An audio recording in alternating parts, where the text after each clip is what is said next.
Good evening, everyone, and we thank you for joining us sa ating Thursday PFP. And sa gabing ito, tayo po ay mag-aaral ng salita ng Panginoon at ang ating pag-aaralan po ay may kinalaman sa pagpapasalamat or yung ating buhay na merong pagpapasalamat. Let me share with you my screen and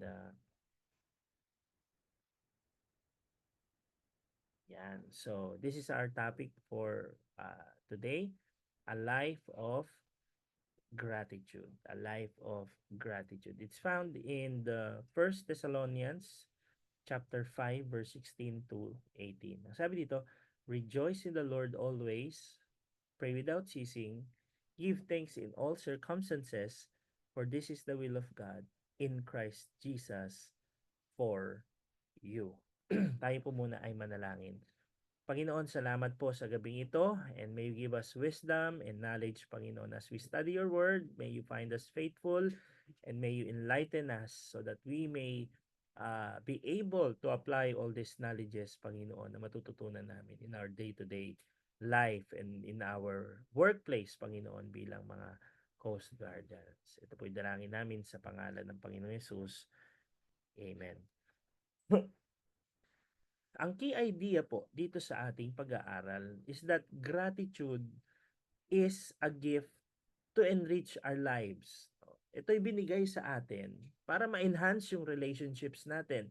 Can be found in Matthew chapter 11:28 to 30, John chapter 10, 7 to 11, Romans chapter 8, 31 to 32. Dito pinapakita po na yung puso ng Panginoon ay nasa sa atin.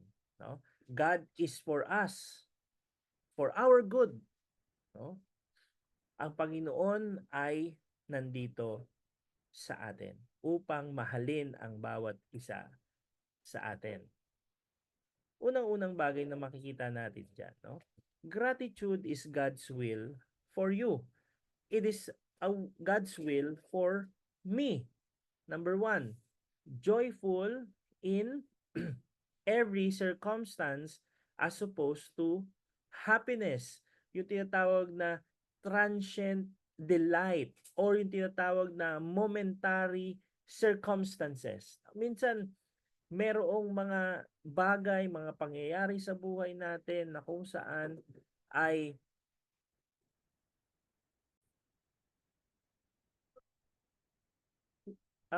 happiness daw is just a transient delight, no? Panandalian lang siya, hindi siya pangmatagalan.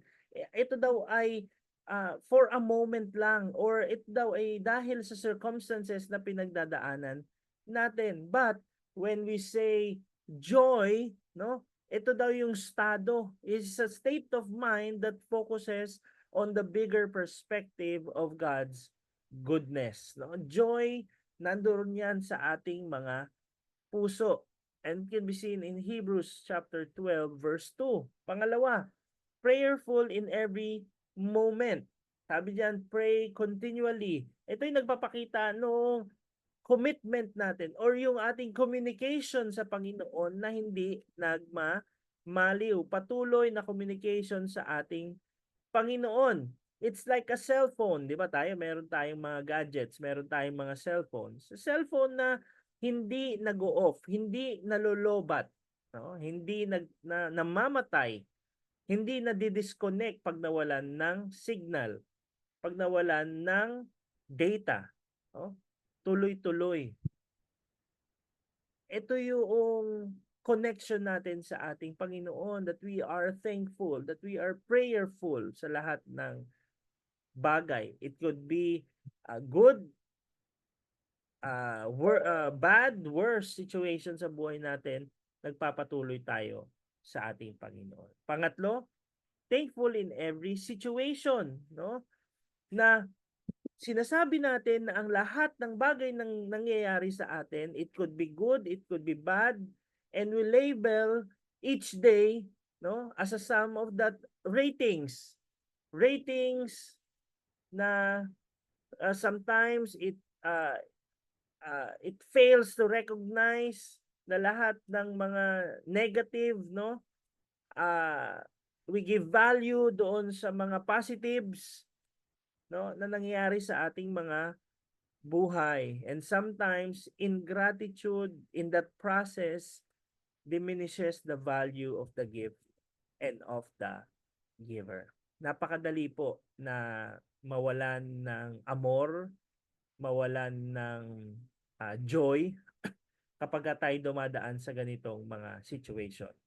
And worst case, pag maganda yung nangyayari sa ating mga buhay, we tend to forget about the giver. Sometimes we enjoy the gift and we neglect the giver, ang ating Panginoon. Nakakalimutan natin that we are not the originator of all these blessings na dumarating sa ating mga buhay.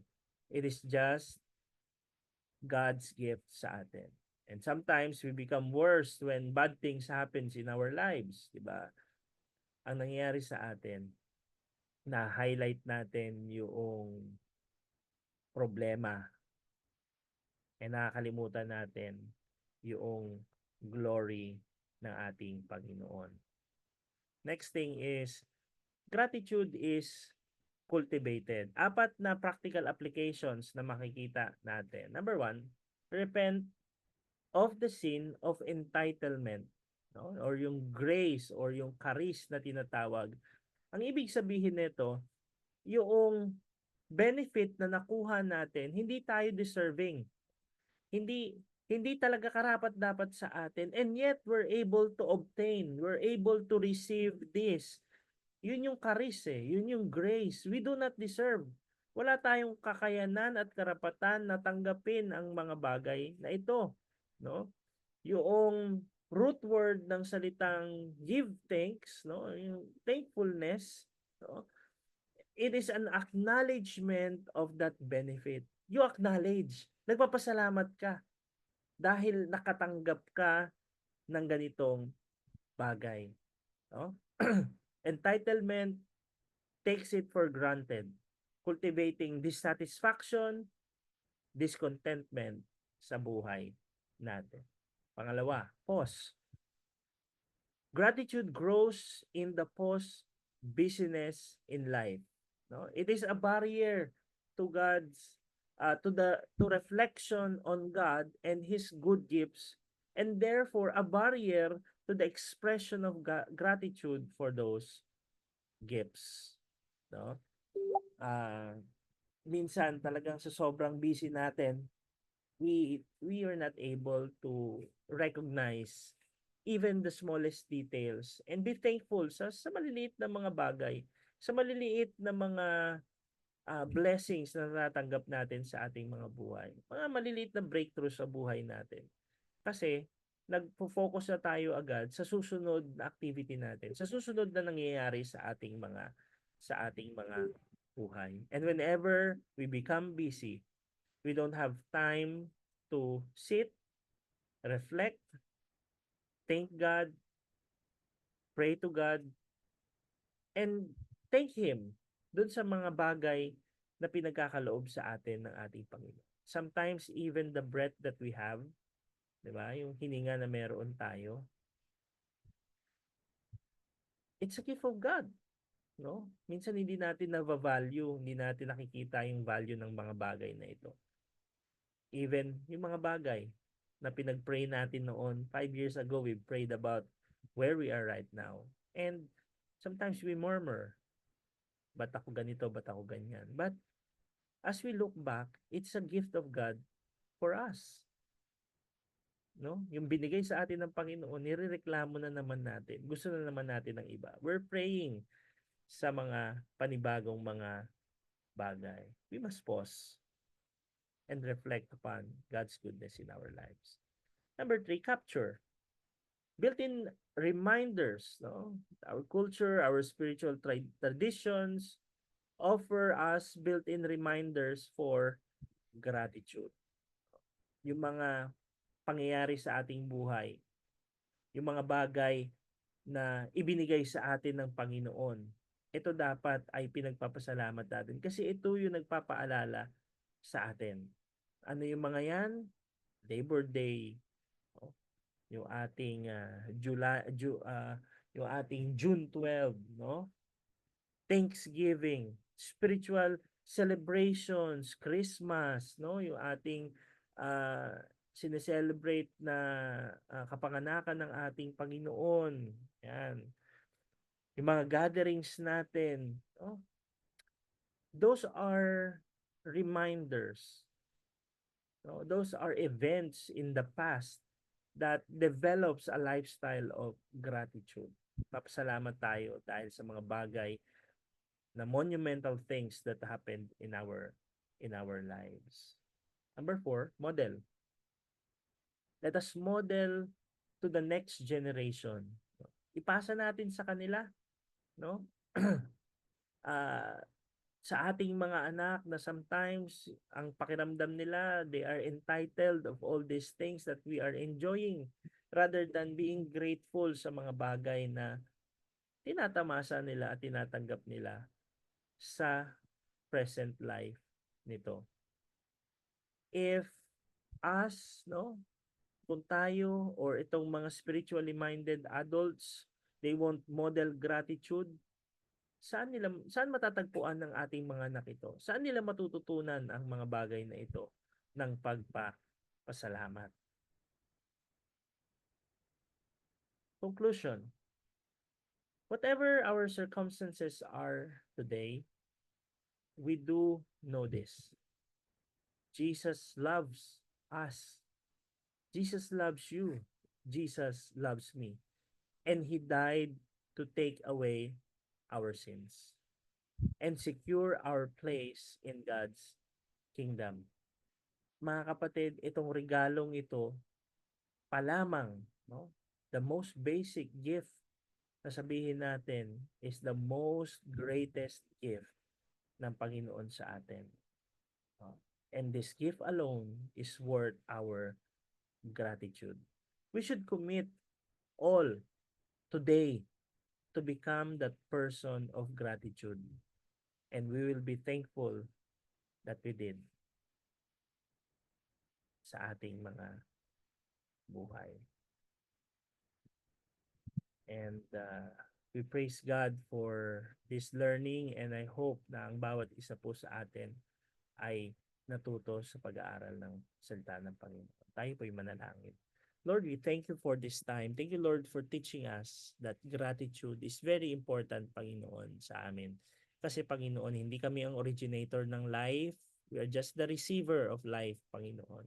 Even the smallest blessings, Panginoon, the life, the breath, Panginoon, yung mga bagay na na-enjoy namin, Panginoon, ay hindi kami ang originator na to.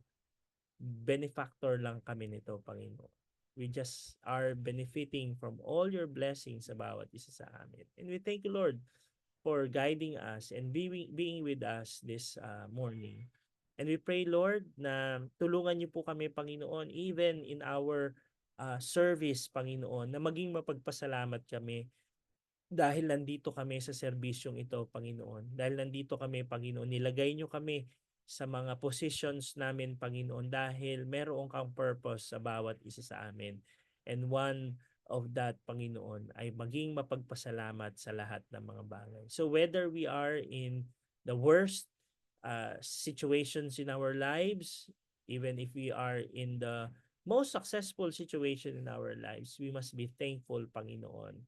Showing, Panginoon, na ito ay regalo at ito ay pagpapala ninyo sa bawat isa sa amin. Ito po'y dalangin namin sa pangalan ng Panginoong Yesus. Amen.